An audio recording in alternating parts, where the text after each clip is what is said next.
Okay, we want to integrate this function. It's going to be a tricky one. So we're going to let the power here, I'm going to let that be u. So I'm going to let u be p to the minus 5. Then du dp, bring that minus 5 down. Subtract 1 from the power, like that. Multiply both sides by dp. Boom, boom. So du is minus 5 p to the minus 6 dp. Okay, so let's grab this integral here, bring it down to here. I'm trying to replace all the p stuff with u stuff. So we have 3, on the top we have 3 to the u power over p to the 6th dp.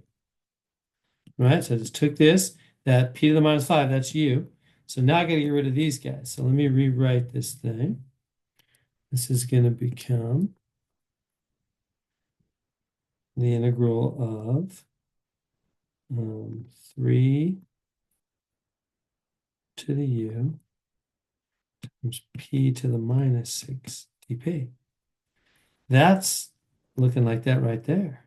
So we just have to take that and divide both sides by -5. Boom.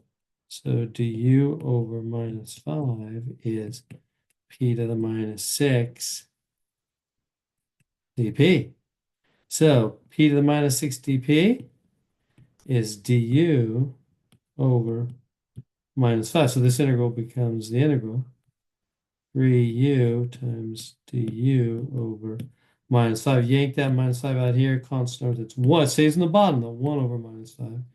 Integral of 3u du. Now, that's much cleaner. How do we do the antiderivative? Because that's certainly what that means, right? Antiderivative.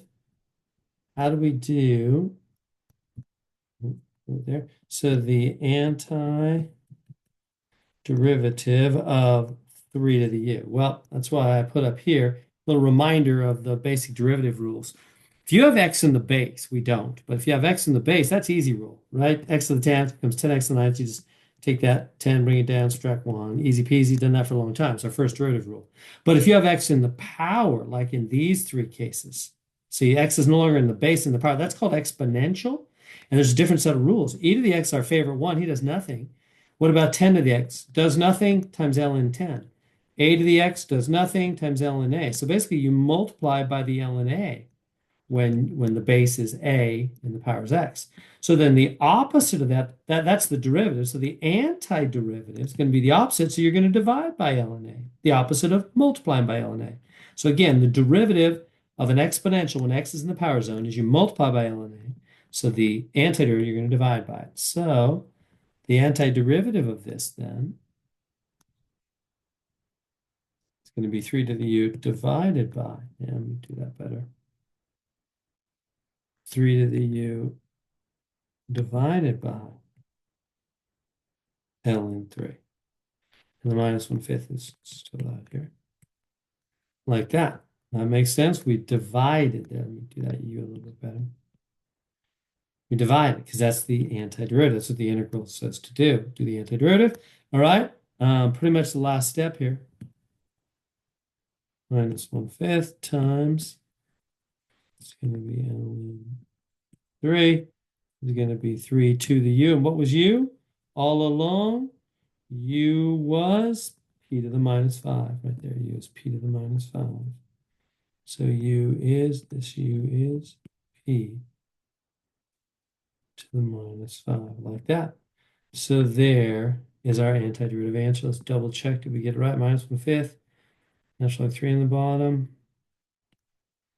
Minus 1/5. Natural log 3 in the bottom. 3 to the p to the minus 5 plus the constant. And so there we go.